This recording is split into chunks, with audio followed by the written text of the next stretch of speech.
Washington's support for Al Franken all but collapsed on Wednesday among his Democratic colleagues in the Senate, with dozens calling for him to resign after a sixth woman said he had made an improper advance on her.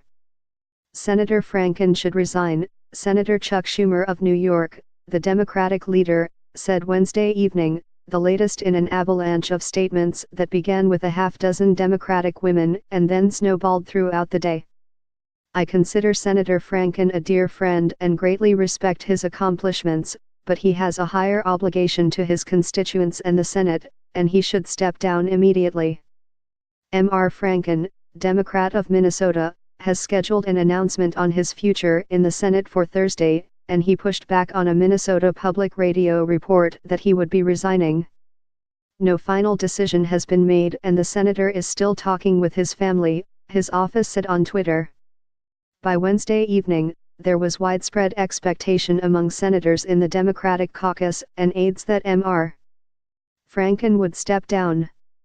If he does, he would be the most prominent lawmaker so far to be felled by the swirling allegations of sexual harassment and misconduct sweeping through the Capitol. On Tuesday, Representative John Conyers Jr., the longest-serving member of the House and the longest-serving African-American congressman in history, stepped down under severe pressure after multiple women said he had harassed them, including one who said she was fired for refusing to have sex with him. A freshman Democrat, Representative Reuben Kiwen of Nevada, has faced calls for his resignation since charges emerged Friday that he had repeatedly propositioned his former campaign finance director. Accusations against Mr. Franken include an episode of forcible kissing on a USO tour before he was elected and several allegations that he groped women as he posed with them for photographs. Senator Mitch McConnell, Republican of Kentucky and the majority leader, also called on Wednesday for Mr. Franken to leave the Senate. But by and large, Republicans have seemed more tolerant of infractions in their own ranks. House leaders have said nothing since it was revealed Friday that Representative Blake Farenthold of Texas used $84,000 from a secret taxpayer fund to settle a lurid sexual harassment case filed against him. And Republicans are deeply divided over Alabama's Republican Senate candidate, Roy S.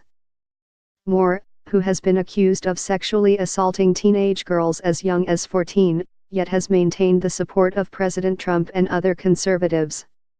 Representative Joe Barton of Texas, the state's senior senator, announced last month that he would not seek re-election next year after graphic images that he sent to a constituent appeared on the internet.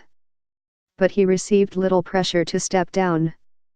Some have said Democrats are simply too quick to destroy their own, but the party appears intent on holding the high ground as sexual harassment scandals rock politics, entertainment, and the news media. The Democratic Party will stand up for women and for what is right, Tom Perez, the chairman of the Democratic National Committee, said in a statement on Wednesday night.